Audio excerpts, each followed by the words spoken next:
Agora são 9h24. O vice-presidente Hamilton Mourão, que faz parte daquele grupo de gestão da Amazônia, disse ontem que há uma campanha geopolítica contra o agronegócio brasileiro. Falsos dilemas, né, são colocados quase todos os momentos em relação à Amazônia.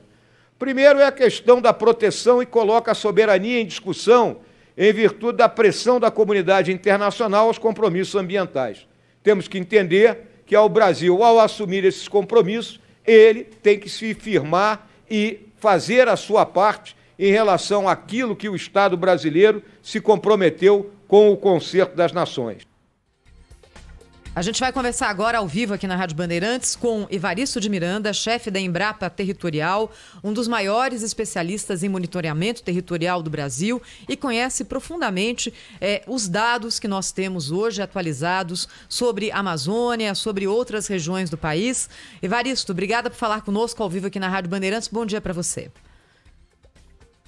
Bom dia, Thaís. Bom dia, Pedro. Bom dia, ouvintes. É um prazer estar aqui com vocês. A gente que agradece, eu tenho certeza que tem chamado muito a sua atenção esse debate recente, que voltou a crescer, isso vai e volta, né? Sobre a Amazônia. O que você pode colocar para o nosso ouvinte com dados concretos a respeito de preservação e de queimadas na região, Evaristo? Bem, a Amazônia, frequentemente, quando você fala, muita gente não deixa claro de que Amazônia ele está falando, né? Não se trata... A região norte faz parte da Amazônia, mas ela recorta um pedaço da Amazônia. A Amazônia Legal é uma área ainda maior que engloba dentro dessa Amazônia Legal áreas que não são de floresta, engloba uma parte do Pantanal, engloba uma parte do Cerrado. Então, quando a gente fala de Amazônia, quando eu falo de Amazônia, os pesquisadores, nós falamos sempre do bioma Amazônia, que é essencialmente o bioma florestal, não é? Esse é o que nos interessa, esse é o que nos preocupa, não é? Então, é uma região enorme, não é? Praticamente metade do Brasil, ela ainda está muito preservada, nós temos aí 82% da vegetação que é mantida ainda, da vegetação nativa nesse bioma, mas ao mesmo tempo nós temos na Amazônia uma presença humana muito significativa. São cerca de 500 cidades na Amazônia, não é? É uma população de 25, 26, 27 milhões de habitantes que vive lá, não é? E de agricultura nós temos cerca de 1 milhão de unidades de produção. Então a Amazônia não é vazia, não é? Lá existem milhões de brasileiros que também têm direito, não é, a ter um desenvolvimento sadio, não é? Ter segurança, ter saúde, etc. O grande desafio é conciliar o desenvolvimento e a preservação. Mas existem bons exemplos nesse sentido. Evaristo, há dados aí para serem trazidos aqui para o nosso ouvinte, né, de que há uma política de preservação vigente no território brasileiro? O Brasil, ele tem duas políticas importantes com relação à manutenção da vegetação nativa. Primeiro é a política de proteção do meio ambiente. A política de proteção é a criação dos parques nacionais, dos parques estaduais, das estações ecológicas, das florestas nacionais, não é? Essa é a política de proteção. Então, na Amazônia existe uma grande quantidade de unidades de conservação, de parques que foram criados. Faz parte também da política de proteção são as áreas indígenas, terras indígenas. Elas ocupam 1/4 da Amazônia. E também nessas áreas ninguém pode entrar lá para desenvolver agricultura, desmatar. Se fizer isso, está cometendo uma ilegalidade, né? Então hoje a Amazônia, uma parte é protegida. Agora a política do Brasil ela tem uma segunda perna, que são as áreas preservadas. O Código Florestal, que é a nossa lei maior em matéria de meio ambiente, ela exige que na Amazônia o agricultor mantenha 80% da sua preservada. Quer dizer, ele só tem direito de desmatar 20% do imóvel. Ele pode desmatar até 20%. Ou seja, se você adquirir uma fazenda na Amazônia de 1.000 hectares, você só tem direito de desmatar 200 hectares. 800 tem que ser mantido em vegetação nativa.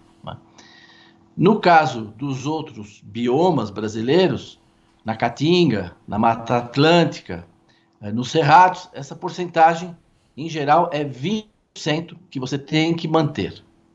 Então, quando a gente olha o que os agricultores preservam, quanto que os agricultores dedicam dos seus imóveis rurais à preservação da vegetação nativa, isso representa hoje 1/4 do Brasil.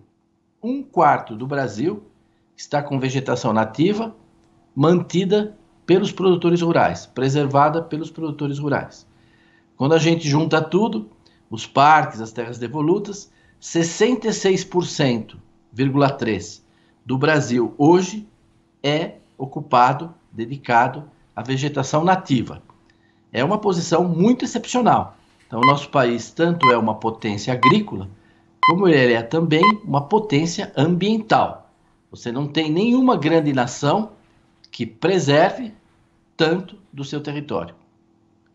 E por que essa grita internacional? O que está por trás, então, né, desse movimento que a gente vê aí? É disputa por mercado com as commodities brasileiras, com aquilo que é produzido no campo aqui e que é exportado, Evaristo? Eu acho que nisso é fundamental a informação, não é? Hoje, a produção agrícola do Brasil não está na Amazônia. A produção agrícola do Brasil na Amazônia é muito pequena. E ela se destina, se você exclui o caso da pecuária, que tem uma expressão, o resto é essencialmente quem abastece as cidades lá da Amazônia. Então, você criticar a soja brasileira, o milho brasileiro, ameaçar que não vai comprar isso e aquilo com relação às exportações por causa da Amazônia, é fazer um vínculo abusivo, porque a imensa maioria da produção, toda a cana-de-açúcar do Brasil, toda a produção de etanol, de açúcar, está fora da Amazônia. A produção de soja, do bioma Amazônia, não é? A produção de soja, de milho, de café, de laranja, nada disso está no bioma Amazônia. Como disse a nossa ministra recentemente, o agronegócio brasileiro não precisa da Amazônia. Nós não precisamos expandir esse agronegócio na Amazônia. Agora, por outro lado, essa agricultura que existe na Amazônia é praticada essencialmente por pequenos agricultores, né? Só nos assentamentos de reforma agrária, os governos sucessivos levaram para a Amazônia e instalaram lá na Amazônia 500 mil de famílias. 500 mil de famílias. Então nós temos hoje na Amazônia 1 milhão de pequenos agricultores, de agricultores médios, e são eles que abastecem as cidades da Amazônia em leite, em ovos, em hortaliças, em frutas, em feijão, em arroz, em café. Então, eles são muito importantes para a Amazônia, não é? Eles que garantem a comida. Levar comida de São Paulo para lá, o quanto você pagaria? Agora, acho que diante dessa grita, desse interesse internacional, a gente não deve reagir negativamente, não. Nós devemos ver nisso uma oportunidade de esclarecimento. E nem sempre o Brasil tem sido capaz de levar as informações, né, de dialogar. Por isso que esses encontros que estão acontecendo agora, até com investidores, como ocorreram aí, eles são muito relevantes para que você possa realmente trazer dados, números, fatos, apresentar as realidades da região, como foi há pouco, como vocês comentaram no início, a questão das queimadas. Evaristo, qual é o grau que a gente tem hoje de acuidade em relação aos dados da Amazônia? Porque tem também uma guerra de informações, não é? A gente tem isso atualizado? São informações precisas que chegam aos pesquisadores?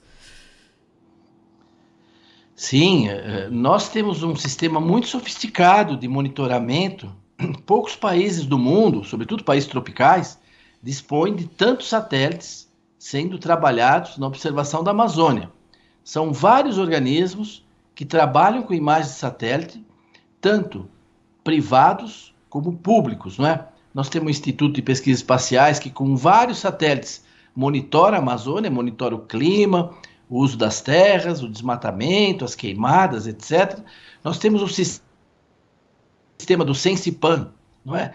Importante, o Sensipan, que tem antenas na região, esse sistema de monitoramento da Amazônia também tem os seus recursos, tem aeronaves com radar operando, né? E também existem satélites privados que grandes instituições compram imagens desses satélites. Então, dados sobre a Amazônia existem. A gente até empilha, como eu diria, muito dado. Agora, eles precisam ser analisados, né? E não pode haver confusão. Então, frequentemente, os dados são apresentados de forma confusa e até contraditória. A gente tem que separar as coisas e usar os dados de forma adequada. Eu acho que não está havendo uma qualificação dos dados. Para o público urbano e até no exterior, não chega uma informação razoavelmente qualificada, né? Parece uma bolsa de valores, assim. Ah, subiu 15%, caiu 12%, agora subiu, agora desceu. Bom, a Amazônia não é uma bolsa de valores, né? A gente precisa estar explicando o que está acontecendo. Uma coisa é queimada, outra coisa são incêndios. Uma coisa queimada, outra coisa é desmatamento. Uma coisa é o desmatamento legítimo, dentro daqueles percentuais que o agricultor tem o direito de fazer. Outra coisa é o desmatamento irregular, porque ele precisava de uma licença, mesmo para aquele desmatamento que ele tem direito, ele precisa ter uma licença. Mas para obter uma licença é dificílimo, não é? No caso do Amazonas, a licença ambiental você tem que ir a Manaus pedir. Você imagina um pequeno agricultor que mora em Humaitá, que mora em Boca do Acre, ou em Oriximiná, ele ia até Manaus, né, para pedir, e não vai sair com ela debaixo do braço, não. Ele vai ter que esperar. Então tem pessoas que desmatam em situação irregular, quer dizer, ele tem o direito de desmatar, mas não está com o documento. E existe o desmatamento ilegal, que é quem está desmatando um lugar que não lhe pertence ou que ultrapassou aquilo que a lei autoriza. E a gente precisa separar o joio do trigo nos dados. Agora, essa qualificação, pouca gente faz. Em geral, você mistura tudo, joga no saco. Evaristo, para a gente encerrar a entrevista aqui, eu queria te perguntar sobre o papel do INPE, né? Como é que você analisa aí o trabalho desenvolvido pelo Instituto até o momento, hein? O trabalho do INPE é um trabalho excelente, não é? Muito relevante para o Brasil. Eu tive a honra de participar no início do sistema PRODES, que é o sistema de desmatamento da Amazônia, em 1988, participei da equipe que estruturou esse sistema, não é? Então, esses dados, eles são gerados pelo INPE. Hoje mesmo, de manhã, eu estava analisando os dados de queimadas, não é? Produzidos ontem pelos satélites, que o INPE recebe dados da NASA, então ele disponibiliza também dados. Então, não é só que o INPE, o que ele gera, também ele não é um hub assim, de informação, onde chegam informações de satélite de vários lugares do mundo, né? Agora, também aí é necessário trabalhar os dados, qualificar os dados, então tudo isso pode ser melhorado, tudo sempre pode ser melhorado. Mas o Brasil tem orgulho, assim como o Brasil tem muito orgulho da Embrapa, e frequentemente no mundo inteiro todo mundo tem a Embrapa como uma referência na pesquisa agropecuária, né? O INPE também é uma referência importantíssima na ciência e tecnologia, na parte de observação da Terra. Mas não é só isso que o INPE faz mais coisas ainda. E queria agradecer ao Evaristo de Miranda, chefe da Embrapa Territorial, colunista do Agro Mais, canal aqui do Grupo Bandeirantes de Comunicação, por falar conosco na Rádio Bandeirantes. Obrigada, viu, Evaristo? Até a próxima. Eu é que agradeço.